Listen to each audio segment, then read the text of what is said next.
예, 반갑습니다. 다중이용업소법 마무리 특강을 담당해야 될 권동읍이라 합니다. 이제 시험이 얼마 남지 않았죠. 그래서 시험에 대비해서 마지막 점검하는 의미로 12문제 가지고 정리를 해보겠습니다. 보통 소방법령 3, 다중이용업소법, 그리고 위험물안전관리법이죠. 다중이용업소법이 보통 10문제, 보통 11문제, 12문제 이렇게 많이 나옵니다. 그래서 12문제를 가지고 정리해 보겠습니다. 1번부터 보겠습니다. 다음 중 다중이용업소에 해당되지 않는 것은? 이런 부분이 이 문제가 최근 들어서 몇 년간 계속 출제되었습니다. 보통 사례 가지고 푸는 문제 유형이죠. 1번, 지상 1층에 있는 바닥 면적 합계가 100제곱미터인 휴게 음식점. 그래서 휴게 음식점, 일반 음식점, 또 제과점 영업의 경우는 영업자로 사용하는 바닥 면적 합계가 100제곱미터 이상인 경우 이것이 다중이용업소에 해당합니다. 그리고 지하층에 설치된 경우는 66제곱미터 이상일 때가 되겠죠. 단 제외되는 부분이 있습니다. 지상 1층의 경우, 또 피난층에 설치된 영업장은 제외를 합니다. 그래서 여기서 두 가지죠. 층수에 관한 부분하고, 두 번째 바닥 면적을 가지고 있을 때, 휴게 음식점은 일반적으로 지하가 아니면 바닥 면적 합계가 100 이상이어야 합니다. 이 부분 맞죠? 근데 지상 1층에 설치된 영업장, 피난층에 설치된 영업장은 다중이용업에서 제외를 합니다. 그래서 1번은 다중이용업에 해당하지 않습니다. 그래서 정답이 되겠죠. 두 번째, 지상 1층에 있는 바닥 면적 합계가 60제곱미터인 단란주점. 단란주점 영업과 유흥주점 영업의 경우는 층수, 그리고 바닥 면적과 관계없이 모두 다중이용업에 해당합니다. 그래서 이분은 다중이용업에 해당하죠. 세 번째, 가상체험 체육시설업, 단 실내 한계상의 구획된 시설을 만들어 골프 종목의 운동이 가능한 시설을 경영하는 영업으로 한정한다. 맞습니다. 종전에 골프, 연습장업의 영업, 요걸 가지고 다중이용업으로 분류를 했습니다. 그런데 이 부분은 골프 연습장업은 별도로 이때 규정했죠. 그런데 지금은 가상체험 체육시설으로 분류를 했습니다. 만약에 골프 연습장업 나오면 이분은 다중이용업에 해당하지 않습니다. 다중이용업에 해당하는 것은 가상체험 체육시설의 영업 중, 그 중에서 골프 종목이 가능한 영업을 말합니다. 다른 말로 말하면, 흔히 말하면 스크린 골프 연습장, 이것이 여기서 다중이용업에 해당합니다. 그래서 법적으로 봤을 때 가상체험 체육시설 여기에 해당합니다. 4번, 하나의 건축물에 기숙사가 함께 있는 수용인원 120명의 학원이다. 학원의 경우 수용인원이 일반적으로 300명 이상일 때 이것은 다중이용업에 해당합니다. 단 수용인원이 100명 이상, 300명 미만이어도 다중이용업에 해당하는 경우 있습니다. 하나의 건축물에 기숙사와 학원이 함께 있다든가, 둘 이상의 학원이죠. 하나의 건축물에 둘 이상의 학원이 있고 학원의 전체 수용 인원이 300명 이상일 때, 그 다음에 학원과 다중이업에 해당하는 영업소가 역시 하나의 건축물이 있는 경우, 단 학원과 다른 용도로 사용하는 부분이 방학구역으로 나눠진 경우는 제외합니다. 자, 이런 경우는 개별 학원의 수용인원이 100명 이상 300명 미만이어도 이것은 다중이업에 해당합니다. 자, 이것은 맞습니다. 수용인원이 120명이지만 100명 이상 300 미만이었죠. 그런데 기숙사와 함께는 학원. 그래서 학원을 사용하는 부분과 기숙사로 사용하는 부분이 방학구역이 없죠. 그러면 이것은 다중이용업에 해당합니다. 그래서 1번이 해당하지 않습니다. 지상 1층과 피난층에 설치된 영업장을 제외하는 것은 이와 같은 휴게 음식점, 일반 음식점, 제과점 영업, 이외에도 게임 제공업, 인터넷 컴퓨터 게임 시설 제공업, 자, 이런 것이 있죠.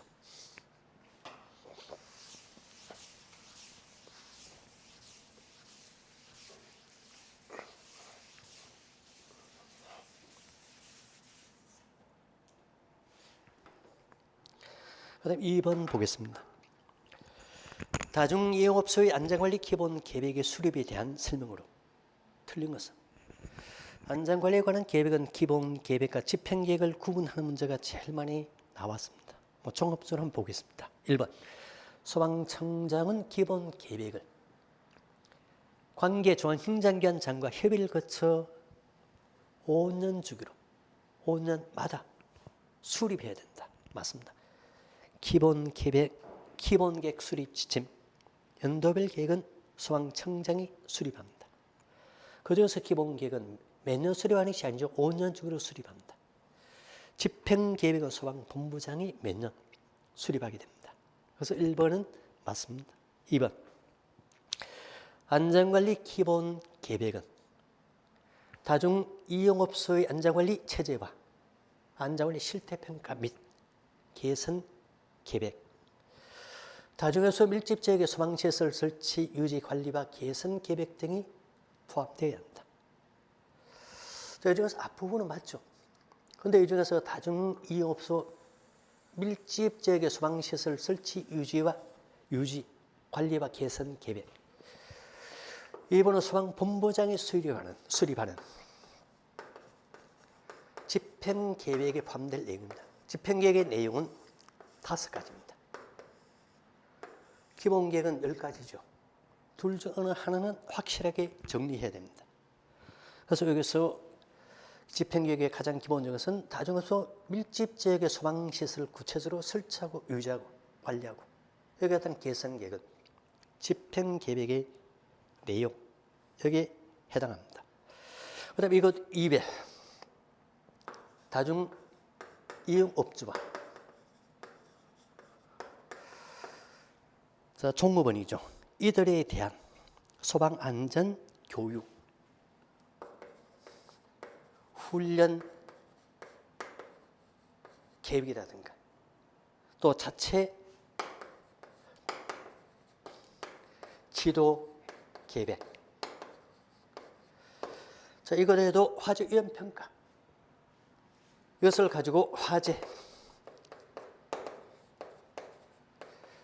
위험 평가를 실시하고 이를 평가합니다. 평가 결과, 여기에 따른 조치 계획, 어떤 5가지가 바로 어디에 해당하냐? 집행계획에 포함될 내용입니다. 집행계획의 내용만 확실히 구분해 주시면 풀립니다. 그래서 2번은 틀렸죠.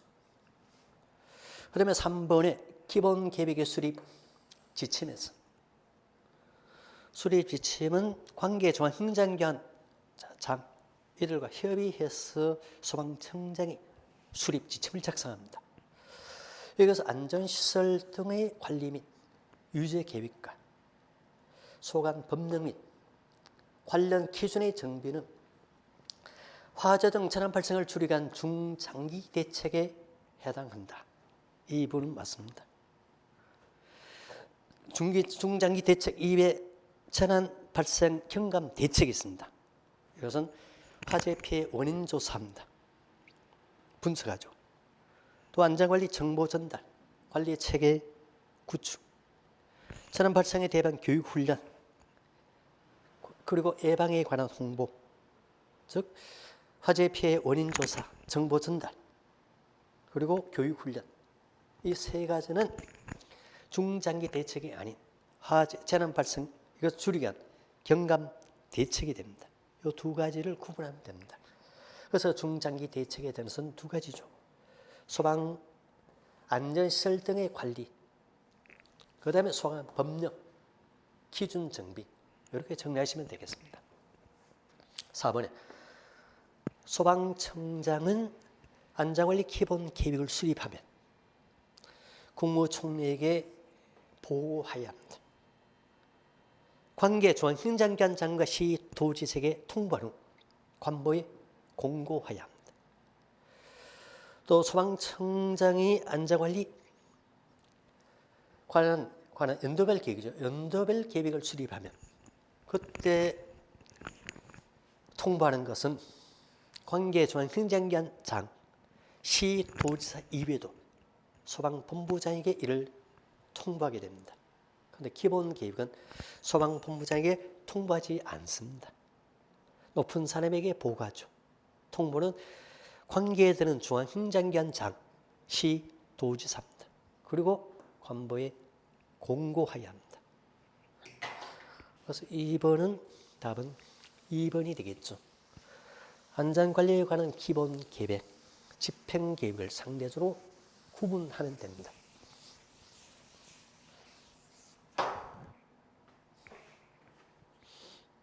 그 다음 3번 봅니다. 다중이업의 허가 등을 하는 허가관청이 허가 등을 한 날부터 14일 이내 관할 소방본부장 또는 소방서장에게 통보해야 할 내용으로 틀린 것은 자, 이것은 허가사항 등에 대한 통보입니다.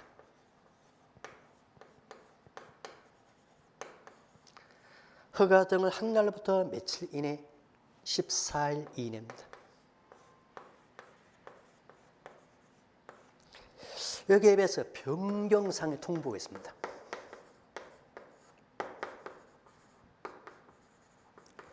자, 신고를 수리한 날부터 30일 이내 통보합니다.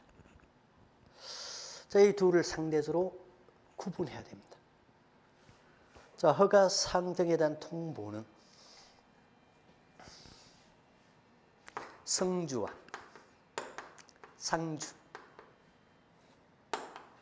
업종 및 면접, 세 가지 기본이고 이거 외에도 허가 등 일자가 있습니다. 다중이용업주의 성명, 주소, 다중이용업소의 상호 및 주소, 그 다음에 업종이죠. 다중앱의 종류입니다. 종류 및 영업장의 면적이 들어갑니다. 그 다음 허가 등의 일자가 허가 등을 한 날부터 14일 이내 통보사항입니다. 변경사항의 통보는 휴업을 하거나 폐업을 할 때, 휴업 후 영업의 재개,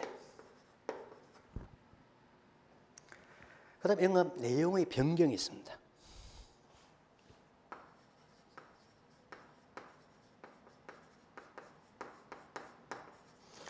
그 다음에 성주, 상주의 변경이 있습니다. 종전에 다중이업주의 성명이 변경하니까 이름을 바꾼다, 이렇게 오해를 하죠. 그래서 이 부분을 자, 성명의 변경 대신에 업주의 변경으로 나중에 용어를 변경했습니다. 업주 주소 변경, 영업소, 업소의 상호 변경, 업소의 소재지죠, 주소 변경. 이 부분의 변경과 변경이 가장 대표적이죠. 변경 상대 통보입니다. 이 부분이 흔히 말 때 수리사항이죠.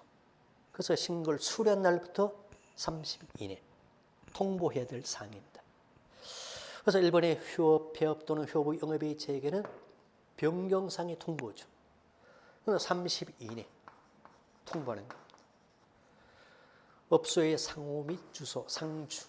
업주의 성명 및 주소, 성주. 업종 및 영업장 면적, 이것은 허가사항 등에 대한 통보입니다. 그래서 답은 1번이 되겠습니다.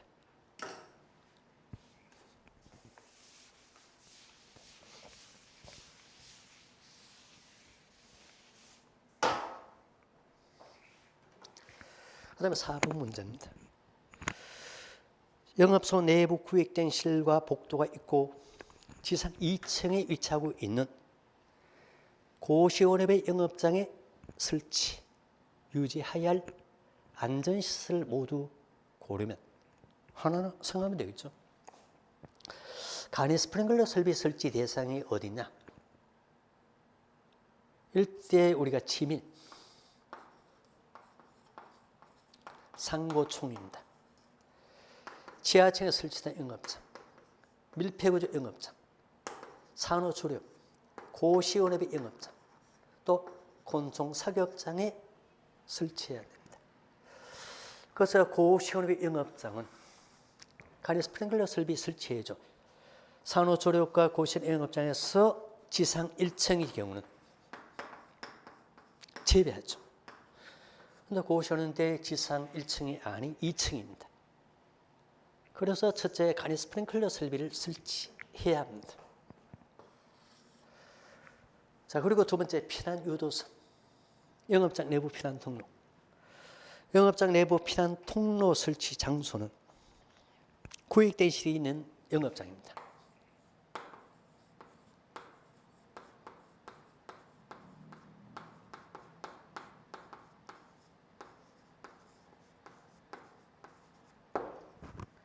그래서 구획된 실이 있는 영업장은 내부 피난 통로를 설치해야 됩니다. 그리고 피난 유도선이죠. 이것은 피난 통로.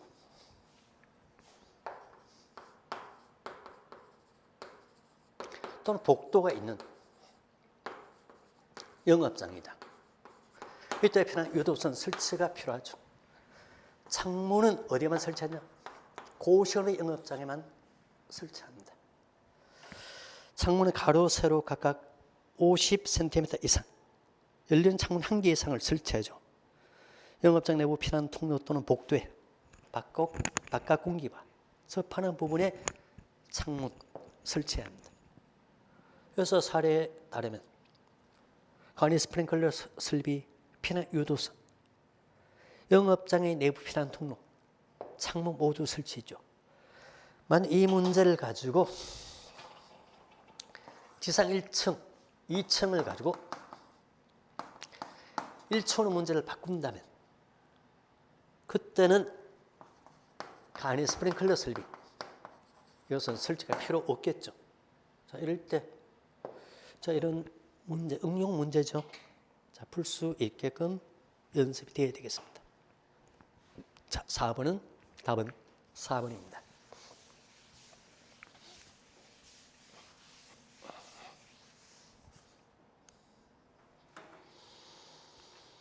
그 다음 6번, 5번 문제 보겠습니다.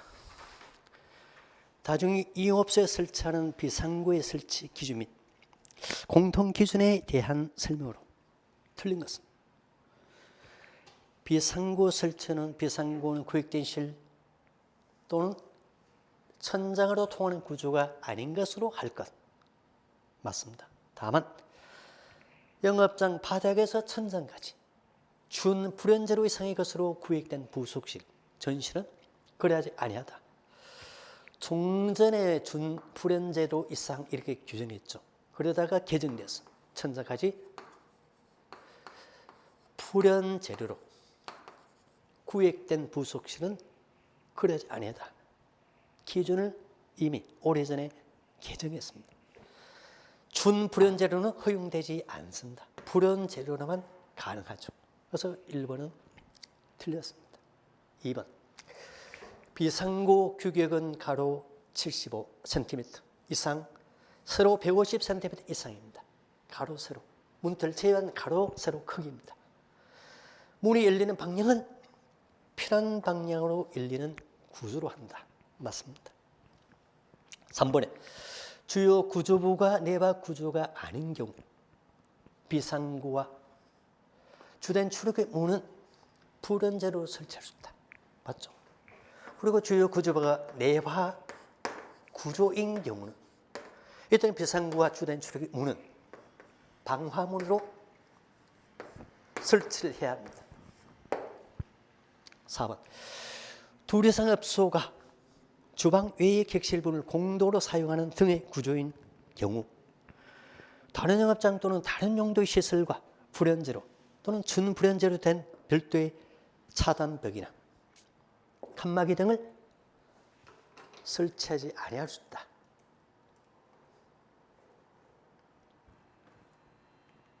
이 부분은 맞습니다.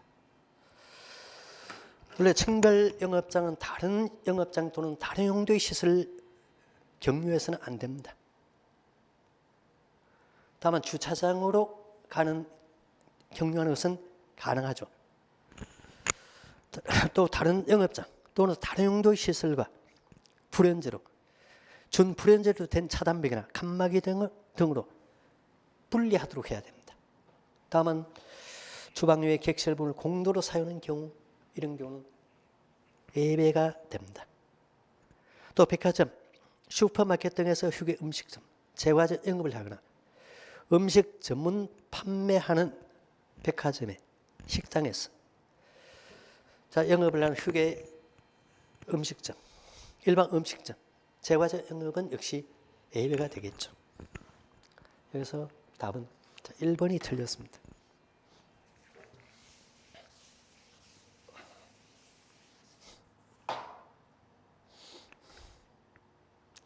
그다음 6번 봅니다. 다중 이업소의 안전시설에 대한 정기점검에 대한 내용으로 틀린 것은 자, 1번은 피난 안내 또는 영업장 주 출입구 부분에 손님이 쉽게 볼 수 있는 위치와 또 구획된 실, 실의 벽, 탁자 등 손님이 쉽게 볼 수 있는 위치에 어느 하나가 아니죠. 모두 설치해야 한다. 맞습니다. 2번 영화 상영관 및 비디오물 소극장업의 영업장, 노래 연습장업의 영업장, 단란 주점 및 융주점의 영업장과 전화방 업 등은 피난 안내 영상물 상영 대상이다. 피난 안내 영상물 상영 대상은 안기사항이죠. 그래서 여기서는 영상극장, 노래, 주점, 홀 이렇게 일단 보겠습니다. 영화 상영관, 영상이 되겠죠. 극장은 비디오물 소극장업의 영업장입니다. 그 다음에 노래 연습 영업장, 주점은 단란주점, 융주점의 영업장입니다. 여기는 반드시 영상물 상영 대상입니다. 자, 여기까지가 되겠죠. 영상극장과 노래, 연습장, 그리고 주점 콜 이 부분은 영상물 시설이 있는 경우, 설치된 경우만 해당합니다. 다만 문제 낼 때 이런 경우 영상물 상영, 영상물 설치된 것으로 간주한다 이래 내거나 그냥 아니면 이것도 설치 대상으로 보시면 되겠죠. 엄격히 말하면 상영 시설이 있는 경우 한정합니다. 그래서 단란주점과 융주점의 영업장은 영상물이죠. 영상물 이것이 있는 영업장, 설치된 영업장이고, 그 다음에 행정안전부령으로 정하는 다중 이용 업소가 있습니다. 콜라텍업, 전화방업, 화상 대화방업, 수면방업, 이외에도 카페업이 추가되어 있죠. 방탈출 카페업, 키즈 카페업, 그리고 만화 카페업이 있습니다. 행정안전부령으로 정하는 이때 다중이업소도 피난의 영상물 상영 대상이죠. 단 상영시설이 있는 경우, 주점콜은 상영시설이 있는 경우에 한정합니다. 어쨌든 2번은 맞습니다. 3번. 화재 시 대피할 수 있는 비상구의 위치, 소방시설의 위치 및 사용 방법, 그리고 피난 및 대처 방법 등은 피난 안내도 및 피난 내 영상물에 포함되어야 한다. 맞죠? 자, 비동, 소피. 자, 역시 피난 안내도 또 영상물 포함 내용입니다. 첫째가 대피할 수 있는 비상구 위치가 중요하죠. 그 다음 두 번째 피난 동선입니다. 그래서 피난 동선, 어떻게 해서 피난해야 될지 피난 동선이 들어야 되겠죠. 즉 구획된 실에서 비상구 및 출입구까지의 피난 동선입니다. 그 다음에 소방시설의 위치, 사용 방법, 그 다음에 피난 및 대처 방법이죠. 피난 그리고 대처 방법, 이 네 가지가 여기에 포함될 내용입니다. 자, 이 문제와 약간 혼돈되기 쉬운 부분이 있죠. 소방안전교육의 교과 과정, 여기에 들어갈 내용으로 다중이업소에서 화재가 발생한 경우 초기 대응 및 대피 요령이 있습니다. 초기 대응 및 대피 요령은 소방안전교육의 교과 과정에 들어갑니다. 그 다음에 심폐소생술 등 응급처치 요령, 이것은 소방안전교육의 교과 과정에 들어가죠. 피난안내 영상물, 피난안내도에 포함될 내용은 비동소피 해서 피는 피난 및 대처 방법이 들어갑니다. 요령하면 소방안전교육 교과 과정에 들어가는 부분입니다. 그 다음에 4번의 영화 상영관 중 전체 객석의 수의 합계가 200석 이상인 영화 상영관의 경우 피난 안내 영상물은 장애인을 위한 한국 수어, 폐쇄 자막, 화면 해설 등을 이용하여 상영해야 한다. 자, 기준이 틀렸죠. 전체 객석 수의 합계가 200석이 아니죠. 300석 이상인 영화 상영관의 경우 적용됩니다. 그래서 6번은 답은 4번이 되겠습니다.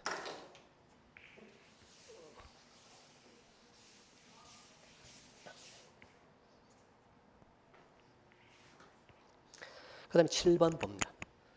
다중이업소의 안전시설에 대한 정기 점검에 대한 내용으로 틀린 것은 점검 대상은 다중이업소 영업장에 설치된 안전시설 등이 점검 대상이다. 맞습니다.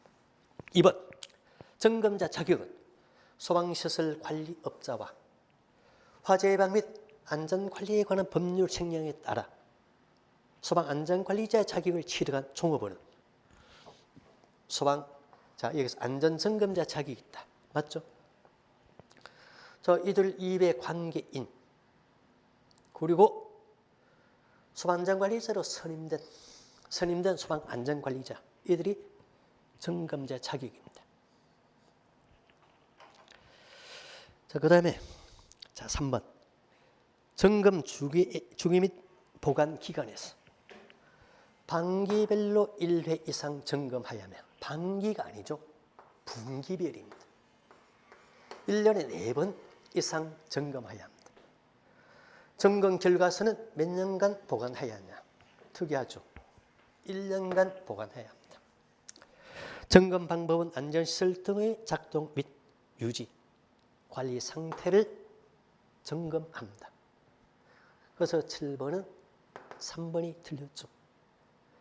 안전시설 등에 대한 정기 점검은 분기별 1회 이상 점검해야 합니다. 다음은 소방시설법에 대한 자체 점검을 한 그 분기는 실시하지 않을 수 있습니다.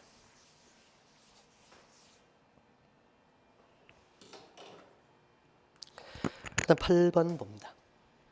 다음 화재 배상 책임보험에 대한 설명으로 틀린 것은 일본의 소방본부장 또는 소방서장은 업주가 화재 배상 책임보험에 가입하지 아니하였을 때는 허가관청에 업주에 대한 인가 허가의 취소를 요청할 수 있다. 자, 이것은 맞습니다. 또는 영업정지 등 역시 필요한 조치를 할 수 있겠죠. 이번에 보험회사는 보험의 계약을 체결하고 있는 업주에게 계약 종료일의 75일 전부터 30일 전까지 기간 한 번, 30일 전부터 10일 전까지 기간에 각각 계약이 끝난다는 사실을 알려야 한다. 맞습니다. 3번에 보험회사는 화재배상 책임보험이 보험금 청구를 받은 때는 지체 없이 지급할 보험금을 결정하고 언제부터? 보험금 결정 후입니다. 결정 후 신청을 받은 후가 결정 후에 14일 이내 피해자에게 보험금을 지급해야 한다. 맞죠? 답은 4번이 되겠죠. 1, 2, 3번 맞으니까.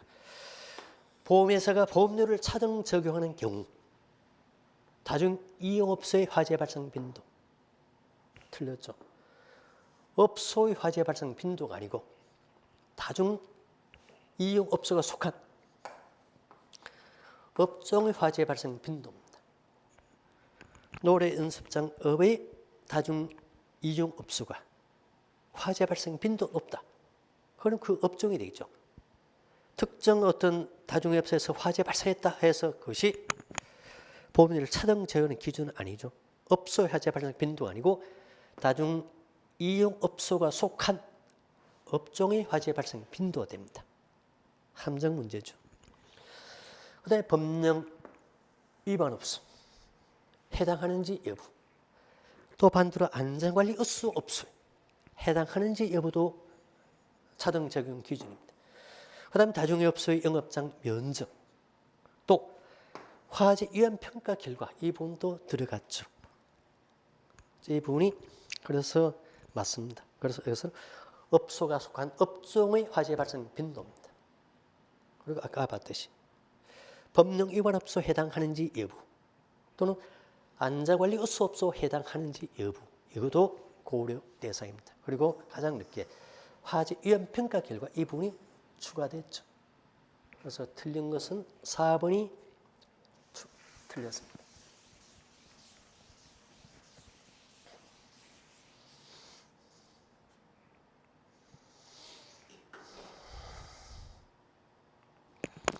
자, 그 다음 9번 봅니다.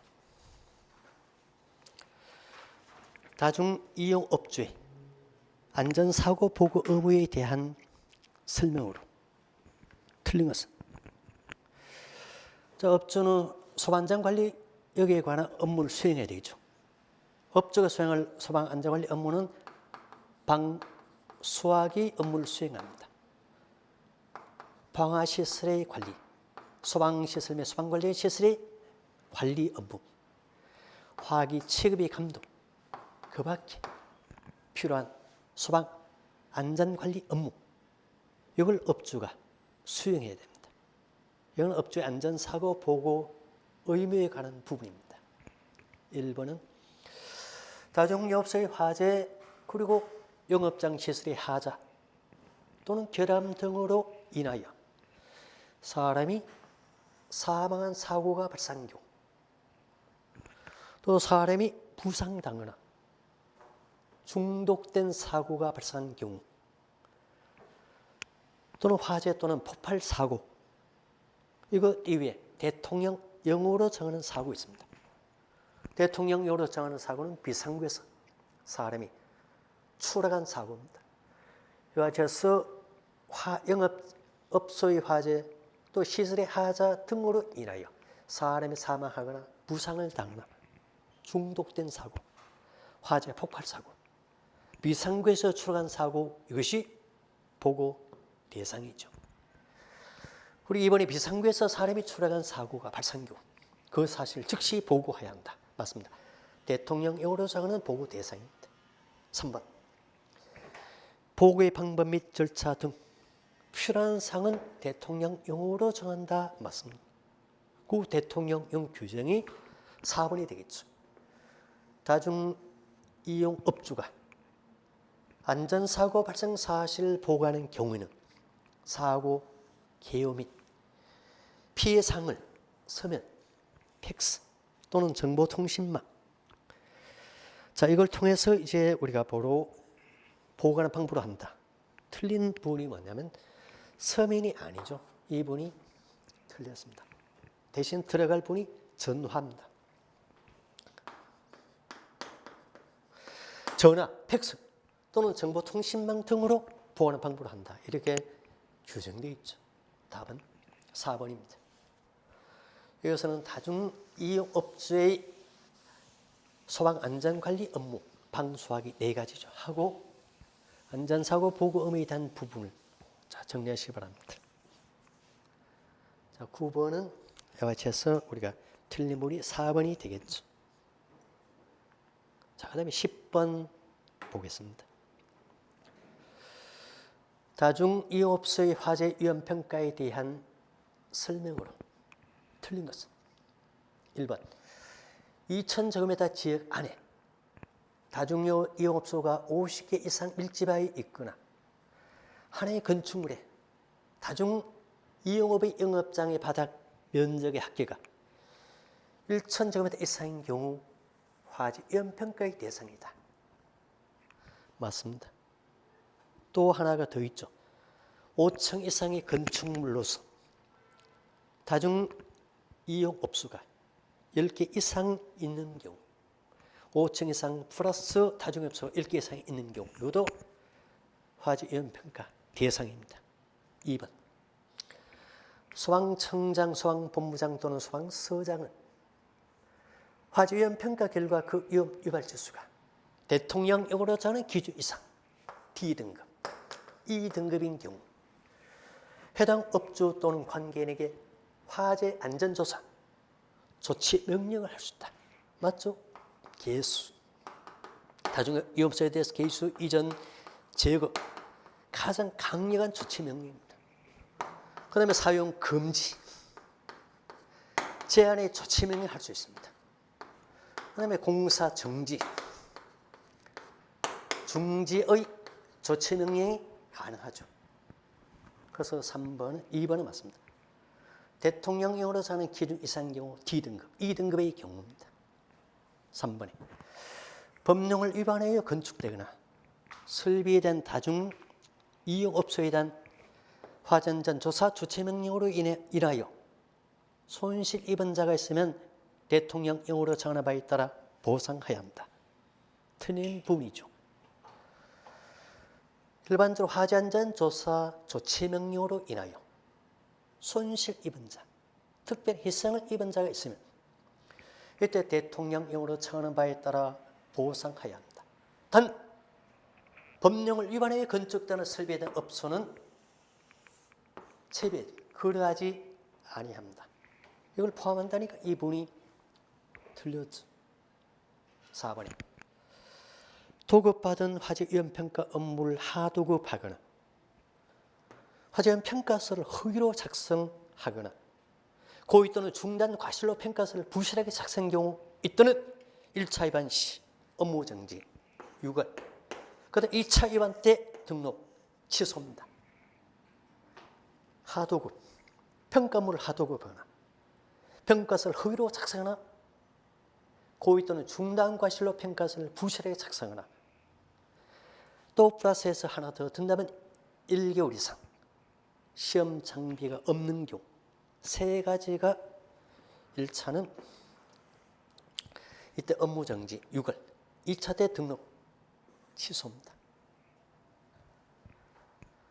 1차 때 바로 등록 취소되는 건 당연 취소, 결격사유에 해당한다. 부정한 방법으로 등록했다든가 최근 1년 이내에 2회 업무 정지를 받은 후 다시 업무 정지에 해당하는 행위를 한 경우 그 다음에 등록증, 명의를 대여한 경우 4가지가 당연 등록 취소 사유입니다. 여기다가 기술력이 전혀 없는 경우, 장비가 전혀 없는 경우, 업무 정지 처분 기한 중에 신규 계약에서 평가 업무를 대행한 경우, 자 이런 경우가 모두 1차 때 바로 등록 취소입니다. 다른 평가서의 내용을 복제했다 이런 경우는 3월, 6월 업무 정지, 3차 때 등록 취소식입니다.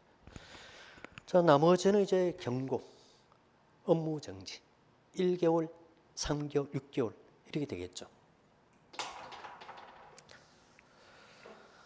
화재 연평가 업무에 대한 행정처분이죠. 자, 이 문제가 작년에 기출문제 나왔습니다. 4번 또 풀 수 있어야 됩니다. 그래서 10번은 자, 틀린 설명 하면 여기서 3번이 틀렸죠. 이때는 손실보상이 대상이 되지 않습니다. 그 다음에 11번 봅니다. 다중이용업소에서 과태료 부과의 개별 기준이 다른 것은 1번 안전시설 등의 공사를 마친 후 신고를 하지 않은 경우 1차 위반 때 100만 원, 2차 위반의 경우 200만 원, 3차 이상 위반의 경우 300만 원. 이런 구조입니다. 2번 보고 즉시 보고를 하지 않거나 거짓으로 한 경우다. 이때는 1회든 2회든 3회, 4회든 모두 200만 원의 과태료 부과 대상입니다. 과태료 부과의 개별 기준은 대통령령으로 규정되죠. 그 다음에 3번의 비상구를 폐쇄, 훼손, 변경 등의 행위를 한 경우 100, 200, 300의 구조입니다. 관계인의 소방 안전관리 업무를 하지 않는 경우 역시 100, 200, 300 구조죠. 그래서 1번과 3번, 4번은 1차 위반, 2차 위반, 3차 위반에서 100, 200, 300이죠. 그런데 2번의 경우는 일률적으로 200만 원 과태료 부과 대상입니다. 일률적으로 100만 원 과태료 부과 대상인 경우 있죠. 다중이용업소법은 300만 원의 과태료 부과가 이루어집니다. 최소 금액이 종전 50에서 작년에 100으로 조정됐죠. 100만 원이 최소 금액입니다. 개별 기준에서. 정기 점검 결과서를 1년간 보관하지 않은 경우 안전시설 등에 대한 경미한 사항을 2회 이상 위반한 경우 신고하지 않고 안전시설을 설치하거나 또 내부 구조를 변경한 경우 이때가 100만 원.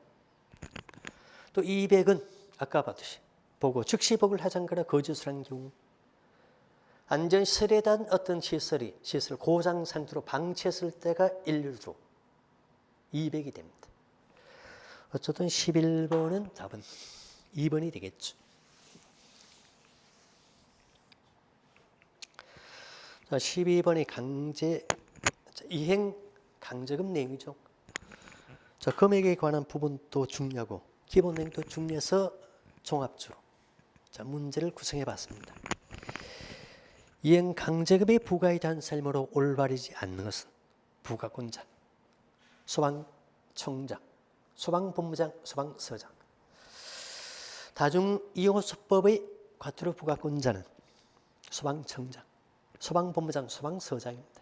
그래서 여기서는 시도지사는 과태료 부과권자 아닌 것이 다중이용업소법입니다.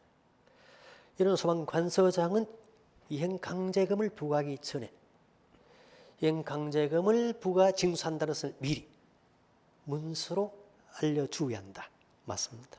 2번 최초의 조치명령 한 날을 기준으로 몇 년? 2회의 범위에서 그 조치명령이 이행될 때까지 반복하여 이행강제금을 부과 징수할 수 있다. 맞습니다. 그러면 조치명령을 위반하여 안전시설 등을 고장 상태로 방치한 경우 1000만 원. 이행강제금을 부과한다. 틀렸죠. 안전시설 등에 대한 조치명령은 조치명령 위반에 대해서 이행강제 부과가 이루어집니다. 경미한 사항에 대해서 조치명령을 위반했다. 이때가 200만 원. 그리고 조치명령 위반해서 고장 상태를 방치했다면 600만 원. 조치명령을 바꿔도 안전시설을 설치하지 않았습니다. 미설치할 때 이때가 1000만이죠. 항상 이행강제금은 조치명령이 전제됩니다. 조치명령 없이 아까 안전시설에 대한 사항을 경미한 사항 이외상 위반했다. 과태료 이분은 100만 원의 과태료 부과합니다. 고장 상태 방치 200만 원. 자, 이렇게 되겠죠. 자, 여기에 비해서 설치하지 않았다 300입니다. 그런데 여기서 조치명령을 받고도 경미만상을 위반했다. 200. 바꿔도 고장 방치했다. 600. 조치명령 바꿔도 설치하지 않았을 때가 1,000만 원. 이행 강제금 부과 대상입니다. 자, 그리고 하나 더 든다면 다중이업소 화장잔 조사 결과에 따른 조치명령이었죠. 공사 정지 중지명령 위반했다. 여기에 대한 조치명령 위반은 200. 그 다음에 두 번째 단계는 사용금지 제한 조치명령 위반 600. 개수 이전 제거명령 위반이 1,000만원입니다. 나머지에 대한 이행 강제금은 실내 장치물에 대한 교체 제거 조치명령 위반 구분이 없죠. 모두 1,000만원. 영업장 내부 구획 보안 조치명령 위반 1,000만원입니다. 두 가지 경우 200, 600, 1,000만원 이렇게 세분됩니다. 그래서 이 부분은 3번이 틀렸죠. 이때는 600만원입니다. 그 다음에 4번에 조치명령을 받은 자가 명령을 이행하면 새로운 이행강제금의 부과를 즉시 중지하고, 그런데 이미 부과된 이행강제금은 징수해야 한다. 맞습니다. 그래서 답은 12번은 3번이 되겠습니다. 자, 이상으로 해서 다중이용업소법이죠. 마무리 특강에서 12문제를 살펴봤습니다. 자, 이제 얼마 남지 않은 시간이죠. 마지막까지 잘 정리해서 좋은 성적으로 성진시험에 합격하시길 바랍니다. 예, 수고하셨습니다.